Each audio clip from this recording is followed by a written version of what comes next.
very important sets of data that are telling us about the structure of space-time, that are telling us about the dynamics of space-time.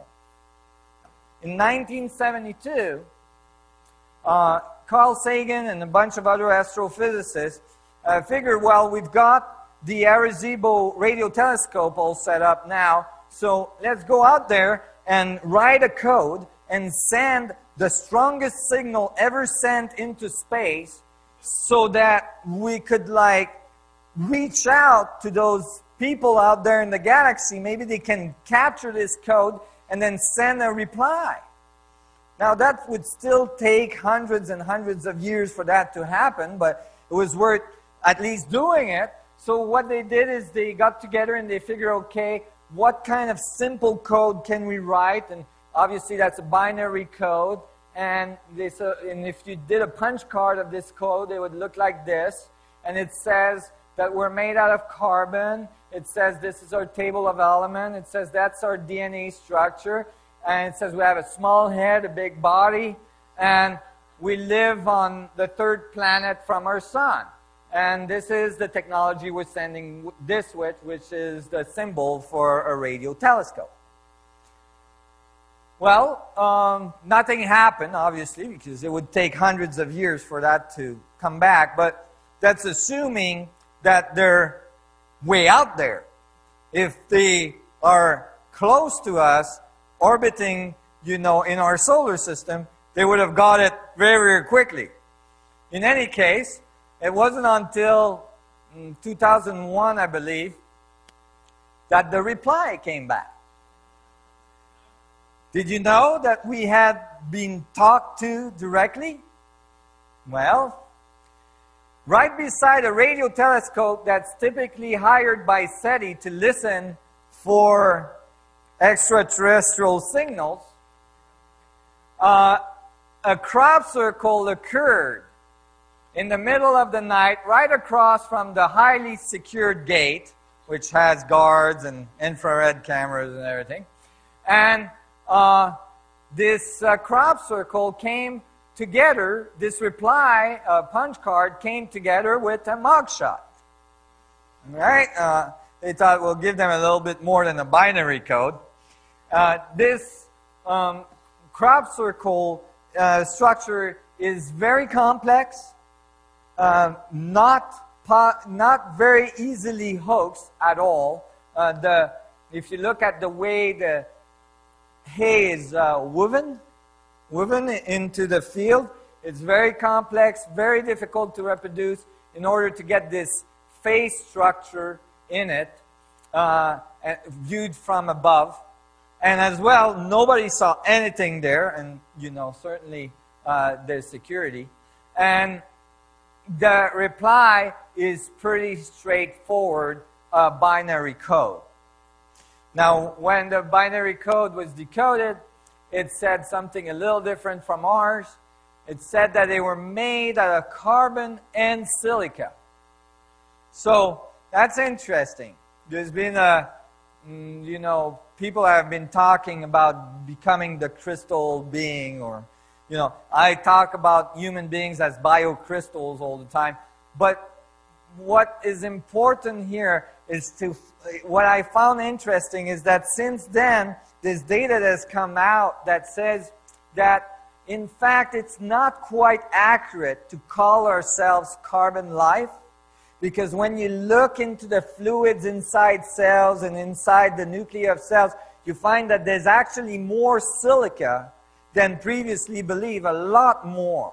And actually we're more like silica and carbon combined together. So maybe they were just being more accurate than us.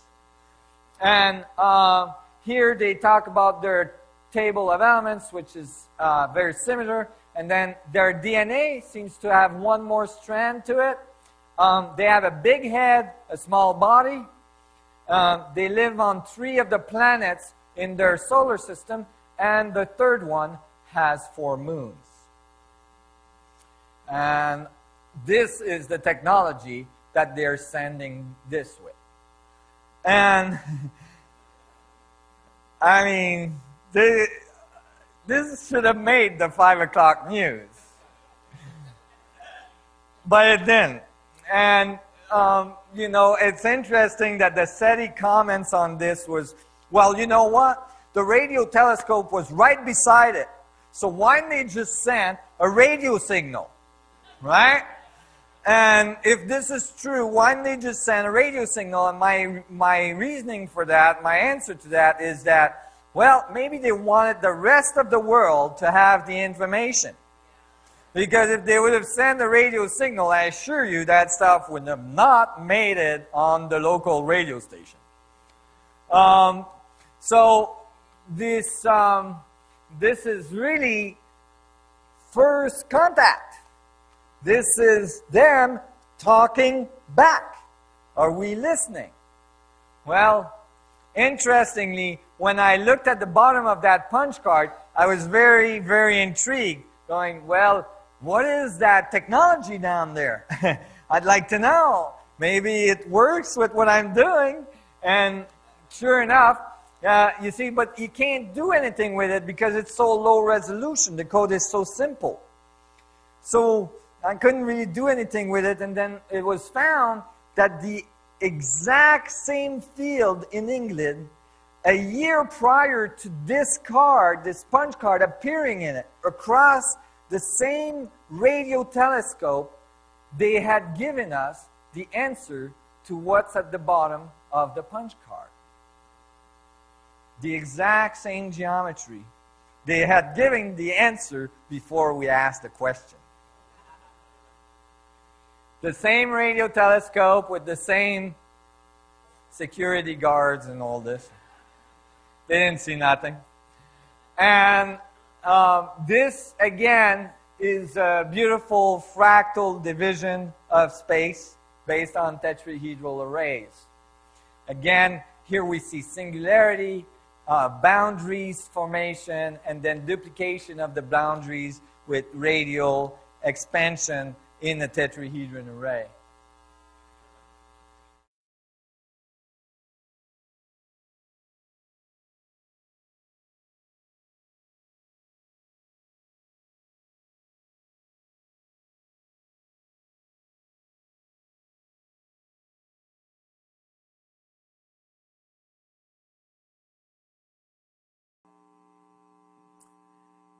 And from that perspective, a civilization would build a completely new sets of technology, a completely new set of interaction in its civilization, of relationship with each other, and certainly realize their common goal and their common aspiration. I always say this, you know, this model tells us really that the surface of a planet is like an event horizon from which each individual is a little sun ray, right? And that sun ray has a very specific vector direction in space in which it gathers a very specific set of information. However, all of our feet are pointing to the same singularity, to the same center, and connecting us all. And that singularity holds us on the surface of this planet as our gravitational field. And if we get to this, I believe we can develop technology out of this that will bring us to the stars. And I think, and you know, that's my understanding at this point, that this is the crucial time to be able to transcend our way of doing things to the way that we need to be able to do things in order to survive the changes that are coming into our solar system and move to the next level of interaction, and maybe even connect with other civilizations that have been in our galaxy, that have been observing us, that have been waiting for us to graduate and enter a larger community, a larger galactic community, and move on from here. So, thank you very much for all your attention today.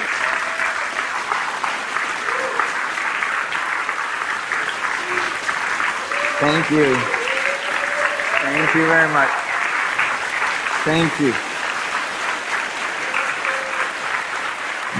Thank you. Thank you. Thank you very much. Thank you for joining us today in Crossing the Event Horizon. Nassim Haramein's research is supported by the generosity of the public. To directly participate in this most crucial work, any contribution, regardless of the amount, is welcomed and appreciated.